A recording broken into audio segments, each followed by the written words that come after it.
بسم الله الرحمن الرحيم الحمد لله رب العالمين والصلاة والسلام على أشرف خلق الله محمد وآله وصحبه أجمعين والحمد لله رب العالمين.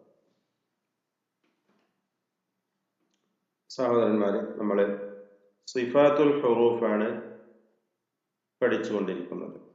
അക്ഷരങ്ങൾക്ക് നൽകപ്പെടുന്നതായ സ്വരവിശേഷണങ്ങൾ. സിഫാത്തുൽ ഹുറൂഫ് എന്താണെന്ന് നാം മനസ്സിലാക്കി കഴിഞ്ഞു. സിഫ വിശേഷണം, ഗുണം, സ്വഭാവം എന്നൊക്കെ നമ്മൾ മലയാളത്തിൽ അർത്ഥം പറയുന്നതാണ്. അതുകൊണ്ട് ഉദ്ദേശിക്കുന്നത് അക്ഷരത്തിന് നൽകപ്പെടുന്നതായ പ്രത്യേകമായ ചില ശബ്ദ വിശേഷണങ്ങളാണ്. ഇവിടെ എന്താണതെന്ന് നാം കഴിഞ്ഞ ക്ലാസ്സിൽ വ്യക്തമായി മനസ്സിലാക്കി കഴിഞ്ഞു. അതുകൊണ്ട് ഉദ്ദേശിക്കുന്നത് എന്താണ്? എന്നാൽ സിഫാത്ത് മനസ്സിലാക്കുന്നതിലൂടെ നമുക്ക് ലഭിക്കുന്ന ഫവായിദ്, അതുകൊണ്ട് ലഭിക്കുന്ന ഗുണങ്ങൾ. ഒന്നാമതായി നാം അറിയുക,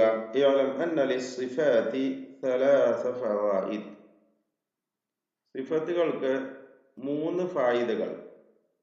അൽ ഊല, ഒന്നാമത്തെ ഫായിദ, ഒന്നാമത്തെ ഗുണം, നമുക്ക് ലഭിക്കുന്ന, അതുകൊണ്ട് ഉണ്ടാകുന്ന ഉപകാരം, തംയീസുൽ ഹുറൂഫിൽ മുശ്തറകതി ഫിൽ മഖ്റജ്. ഒരു മഖ്റജിൽ തന്നെ മുശ്തറകത്തായിട്ടുള്ള, പങ്കായിട്ടുള്ള വ്യത്യസ്ത അക്ഷരങ്ങളെ വേർതിരിക്കുക. തംയീസ്, വേർതിരിക്കുക. അൽ ഹുറൂഫിൽ മുശ്തറക, അക്ഷരങ്ങൾ പങ്കായി വന്നിരിക്കുന്നു, ഫിൽ മഖ്റജ്, ഒരു മഖ്റജ്. അപ്പോ മഖ്റജിൽ പങ്കായി, അതായത് ഒന്നിലധികം വന്ന അക്ഷരങ്ങൾ, ഒരേ മഖ്റജിലെ ഒന്നിലധികം അക്ഷരങ്ങളെ വേർതിരിക്കുന്നത് സിഫത്തുകളാണ്.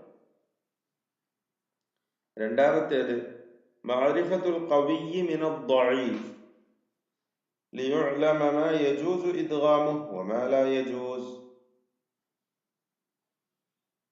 ഖവിയ്യായ അക്ഷരവും ദഈഫായ അക്ഷരവും, ശക്തമായതും ദുർബലമായതുമായ അക്ഷരങ്ങളെ വേർതിരിക്കുക, വേറെ മനസ്സിലാക്കുക.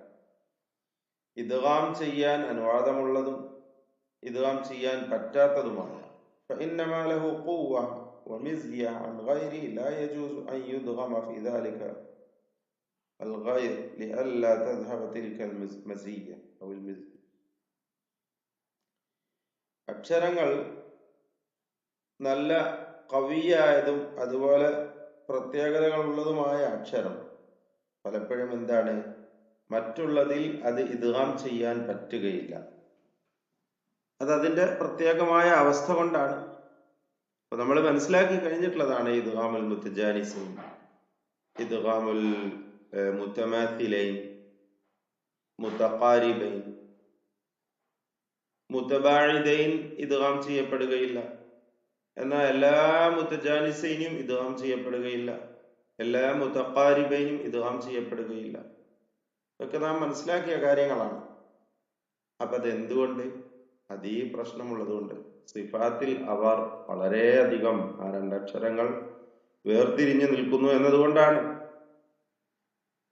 മൂന്നാമത്തെ ഫായിദയാണ് തഹ്സീനു ലഫ്ദിൽ ഹുറൂഫിൽ മുഖ്തലിഫത്തിൽ മഖാരിജ്. മഖ്റജുകൾ വ്യത്യസ്തങ്ങളായ അക്ഷരങ്ങൾ, അല്ലെ? 28 അക്ഷരങ്ങളാണ്. വ്യത്യസ്തങ്ങളായ മഖ്റജുകളിൽ നിന്നാണ് അവ ഉത്ഭവിക്കുന്നത്. ഈ അക്ഷരങ്ങളെ വേർതിരിച്ച് ഭംഗിയായി നല്ല രൂപത്തിൽ ഉച്ചരിക്കുവാൻ സാധിക്കുക, അത് സിഫാത്തുകൾ അറിയുന്നതിലൂടെയാണ്.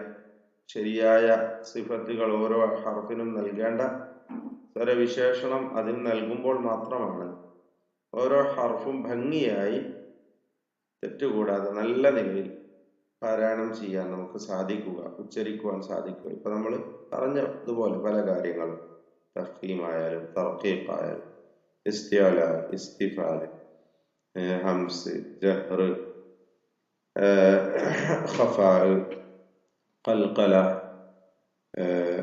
റഖാവത്ത്, ഷിദ്ദത്ത് തുടങ്ങിയ ഒരുപാട് സിഫത്ത്. ഈ കാര്യങ്ങളൊക്കെ നമ്മൾ ശ്രദ്ധിക്കുമ്പോൾ അക്ഷരങ്ങളെ ഭംഗിയായി തെറ്റുകൂടാതെ നമുക്ക് ഉച്ചരിക്കുവാൻ സാധിക്കുന്നു എന്നതാണ്. സിഫാത്തുകൾ മനസ്സിലാക്കുന്നതിലൂടെ നമുക്ക് ലഭിക്കുന്ന പ്രധാനപ്പെട്ട 3 ഗുണങ്ങൾ, 3 ഫായിദകളാണ് നാം ഇവിടെ മനസ്സിലാക്കിയിട്ടുള്ളത്. അതുപോലെ അറിയേണ്ട കാര്യമാണ് പണ്ഡിതന്മാരുടെ സിഫാത്തുകളുടെ എണ്ണത്തിലുള്ള വ്യത്യസ്ത വീക്ഷണങ്ങൾ. ചിലർ അത് 18 സിഫത്തുകളാണെന്ന് പറഞ്ഞിട്ടുണ്ട്, മറ്റു ചിലർ 20 ആണെന്നും.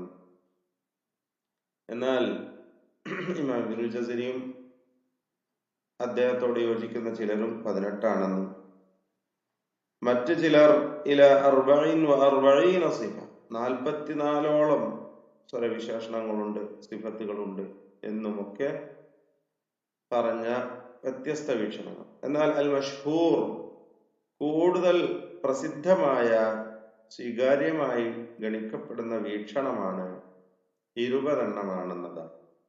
20 സിഫത്തുകളാണ് അക്ഷരങ്ങൾക്ക് നൽകപ്പെടുന്നത്.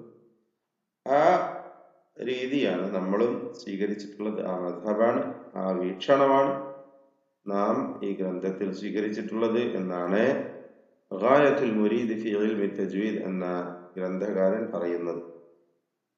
ഇൻഷാ അല്ലാഹ് വിശദമായി നമുക്ക് ബാക്കി കാര്യങ്ങൾ അടുത്ത ക്ലാസ്സിൽ മനസ്സിലാക്കാം.